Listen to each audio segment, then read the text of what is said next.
I got ditched at my own wedding. She went off and found somebody else. My best friend, the best man, gave me the news with a smirk. I just stood there in my suit, everyone gawking at me. I didn't even cry. I just smiled and walked out. Then, 3 months later, my phone blew up because they found out what I'd been up to the whole time. 5 years ago, I met Elise at a mutual friend's party. I was a 32-year-old dude. She was exactly who I wanted. She was smart, driven, and we just clicked. 3 years later, I popped the question. She said yes, and we spent the next year getting ready for the big day. Nathan, my buddy from college, was obviously my best man. He'd been there for everything. The bad breakups, losing jobs, my parents splitting up. I trusted him with everything. So the wedding day arrived. The place looked amazing, the guests were all there, and I was standing at the altar, waiting in my fancy suit for my bride. When she was 30 minutes late, I started to sweat it. At 45 minutes, my stomach was twisting. Then Nathan walked in from the side. He didn't have any emotion on his face as he came up to me. "She's not coming," he said straight up. "She found someone else." The room went completely quiet. 180 people were all staring at me, waiting to see what I'd do. "What do you mean?" I whispered, my voice cracking. "She's with me now." Nathan just smirked. "Has been for months. We didn't want to hurt you, but..." He just shrugged like it was no big deal. "You know how it goes." My best man, my fiancé, together.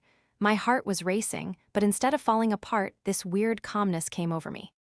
I looked at Nathan, then at everyone else, then back at him. "Okay," I said, just nodding slightly. "Good to know." I turned to our guests, put on a fake smile, and told them, "Thanks for coming, everyone, but there's not going to be a wedding today. Help yourselves to the food and drinks." And then I just walked out. My phone started buzzing like crazy. My sister, my parents, Alyssa's parents, friends, everyone. I just shut it off. I drove to a hotel, checked in, and sat on the bed, staring at nothing. I didn't even cry, didn't yell, just sat there thinking. Nathan and I had been business partners in our tech startup for 4 years. We'd poured all our savings into it, worked crazy hours, and finally got a huge buyout offer 3 months ago. The deal was supposed to close next week. Alyssa knew about the whole thing. The acquisition was going to make us both a ton of money. Sitting there in that hotel room, it hit me this wasn't just some emotional betrayal, this was planned. And right then, I decided if they wanted to play dirty, I could too. 2 weeks later. I just want to say thank you for all the kind words. I had no idea so many people would respond to my story. Reading everyone's comments really helped me get through this. It's been a strange couple of weeks. I've been crashing at my sister's while I figure things out. Alyssa took most of her stuff from our apartment while I was gone. The key was just sitting there on the counter with a note. "I'm sorry it ended like this," it said. "I hope one day you can forgive us." Forgive them? Yeah, right. Nathan's been blowing up my phone, texting about how we need to talk business, like grown-ups. I've seen his messages, but I haven't answered. 17 missed calls. His last one said, "Don't screw this up for both of us just because you're being emotional." Emotional? He's got a lot of nerve saying that. I'm the emotional one? Give me a break. Yesterday, Elise's mother showed up at my sister's. Turns out, Elise has been telling everyone I was emotionally distant and controlling, and that's why she had to, find comfort somewhere else. Her mom actually had the audacity to ask me if I'd think about working things out with Elise because she was confused. I just stared at her until she finally left. Meanwhile, I've been anything but idle. I've met with my lawyer 3 times already because of this whole mess with the company we built together. I was always the techie, the brains behind the product. Nathan was the smooth talker, the face of the company, the one who schmoozed the clients. We were a good team because we balanced each other out. What Nathan doesn't know is that I've been secretly developing the next generation of our product for the last 1.5 years, all on my own. I started this side hustle while he and Elise were busy starting their little project, apparently. The company that's buying us is really excited about this new tech. It's the biggest reason they're offering so much money, and I've got the paperwork to prove it's all mine.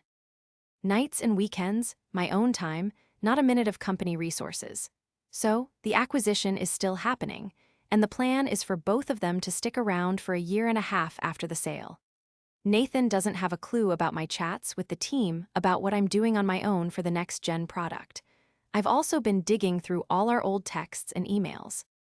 Found some crazy stuff where Nathan actually talked about timing the reveal of their affair to happen right before the money hit. Alyssa's messages back are wild. saying things like he's too good-natured to fight and will probably just let it go. They are so clueless about what's coming their way. Fast forward a month after the wedding, and things are going off the rails fast. Nathan showed up at my place yesterday, banging on the door at 11 at night. When I didn't answer, he started screaming that I was being immature and that I was putting everything we built together at risk by not talking to him. My neighbor called security. I watched through the peephole as they kicked him out, and he was still yelling about how I owed him. This morning, the nerve of him, he emailed the acquisition company directly, trying to cut me out of the deal. He told them I was dealing with some personal stuff and suggested they only work with him. Luckily, my lawyer and I had already given them a heads up. They forwarded his email to me with one simple question: "Is this the partner problem you mentioned?" And Elise, she's gone full-blown victim.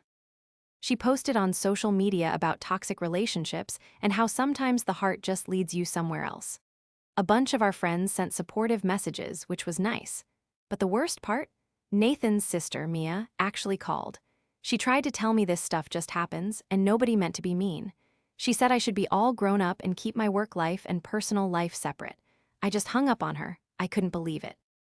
Nathan still has no clue I've been keeping a record of everything. Every single call, text, email, all of it.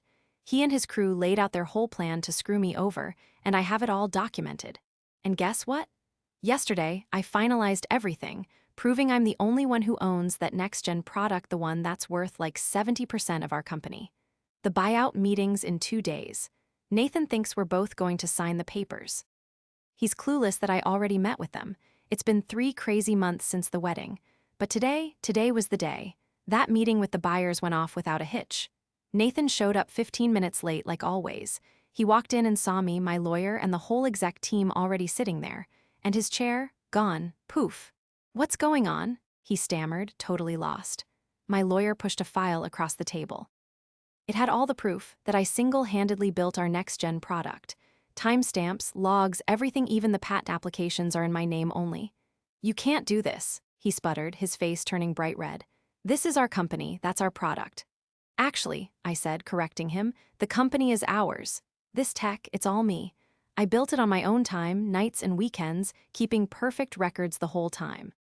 The CEO, the guy buying us out, practically leaned in. He said, "Nathan, we've looked at everything. We appreciate what you did for the old company, but this new stuff, that's 70% of why we're even doing this deal." Nathan's face went completely white. The CEO went on, "The deal's still on, but the terms are changing. Your partner here, he's the brains behind this new tech. Our offer to him stays the same. Yours." Well, that's getting a serious rethink. Nathan pointed at me, all furious. "You set me up," he yelled. I just said calmly, "No, I just did my job, unlike you, who was busy cheating with my fiancé." The meeting went on. With Nathan basically out of the picture, the deal went ahead.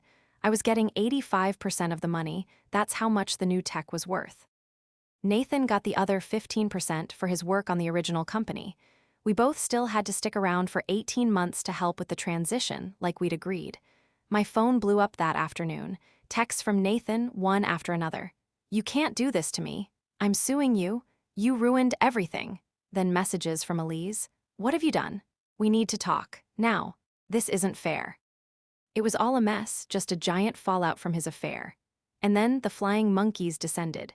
"Seriously, Mia, how could you be so catty? Nathan's mom, of all people. After all he's done for you. Tyler, a mutual friend. Bro, this is just too much," I thought. I didn't even bother replying to any of them. I just sent them something else instead. Screenshots of the texts where they'd schemed to screw me over on the wedding day, right before the acquisition. Their plan was to mess with me so badly that I'd just give up. Suddenly, the phone calls just stopped. An hour later, I got an email from the real estate agent. The sale of my condo was done. Tomorrow, I'm gone, on a flight to start over. Nathan and Elise can have each other. They won't have the future they were so busy planning at my expense, though. Okay, so 6 months later, it's been half a year since that whole thing went down, and I'm typing this from my new place, looking out at the ocean. The view helps. The acquisition deal went through without a hitch. I stayed on as a consultant for the transition, and then I was out of there. Financial freedom at 32 feels like unreal. Nathan didn't take it well. He threatened to sue, But that didn't last once his lawyer looked over the paperwork and explained that the side projects I did on my own time were separate from the company's assets. We're both still at the company, but we're in different departments now. The tension is thick whenever we're in the same room, but the acquisition team keeps us away from each other most of the time. The 18-month transition. Yeah, it's still going on, but I'm definitely watching the clock. Last I heard, his career took a nosedive because a bunch of big clients found out what went down and, well, they came with me to the new place. He's still got money, thanks to his 15% from the buyout, but it's not what he thought it would be. Then Elise emailed me like a novel-sized email last month saying how she messed up big time and that she never stopped loving me. Turns out, Nathan ditched her 3 months after the wedding blew up once he saw how the money situation really was. She's back living with her parents. Their whole thing just crumbled once the money disappeared. Talk about karma, right? The weirdest thing is, I don't feel anything for either of them anymore. No anger, no grudges, just nothing. Things have gotten interesting, though. Nathan's younger brother reached out to say he was sorry. Unlike the rest of Nathan's family, he knew how messed up the whole thing was and wanted nothing to do with it. We've actually become friends. And get this, some investors who heard how I handled things have reached out to me about my next project. Turns out, playing it straight does pay off. I've started dating again. Just casual stuff. Nothing serious yet, but it's good to know one bad thing doesn't have to ruin everything. To anyone who stood by me during all this, thank you. Staying calm, keeping records, and letting things play out, that advice was pure gold, seriously. Sometimes the best payback isn't some big showdown, you know? It's just letting people deal with the mess they made while you get on with your life. I wasn't planning on posting again, honestly. This part of my life was over. But then, yesterday, something happened that I figured some people might want to hear. I was back home for a friend's wedding. Yeah, I know, real ironic. And guess who I bumped into? Nathan's mom at the hotel bar. I tried to slip away, but she came right up to me. "You destroyed my son's life," she yelled, loud enough for half the bar to hear. I just took a deep breath and said, "Your son made his choices just like I did." "You ruined everything," she screamed, getting louder. "His business, his reputation, everything." People were definitely staring by then. I kept my voice steady and said, "Your son slept with my fiancé, planned to embarrass me at my own wedding, and tried to steal my company. What did you think was going to happen?" Her face turned bright red. "It wasn't like that," she sputtered. Elise came on to him. He was trying to break things off gently. I couldn't help but chuckle. Telling me she found someone better in front of all our family and friends, that's your idea of gentle. But you didn't have to ruin him financially, she insisted. That was mean. No, I said. That jerk, vindictive, would have totally blasted everyone with those texts, showing exactly how he planned to screw me over. He could have easily grabbed the whole deal and left me high and dry. I had the legal right to, with it being my intellectual property. But I played it smart. I protected my work, but still let him walk away with something. She was speechless. As I was leaving, she yelled after me, "He's still trying to get back on his feet, you know. Are you happy now?" I stopped dead in my tracks and turned around. "Honestly, I'm neither happy nor sad about what happened to Nathan. I just don't care anymore," I told her. "That's the thing, you see. Revenge eats you up inside. Justice sets you free." I walked away and actually had a great weekend. This is it, the final chapter. I'm completely over it. I'm building a new business, dating someone amazing, and just focusing on the future. Life after a betrayal isn't about getting even. It's about breaking free. And that freedom, totally worth it.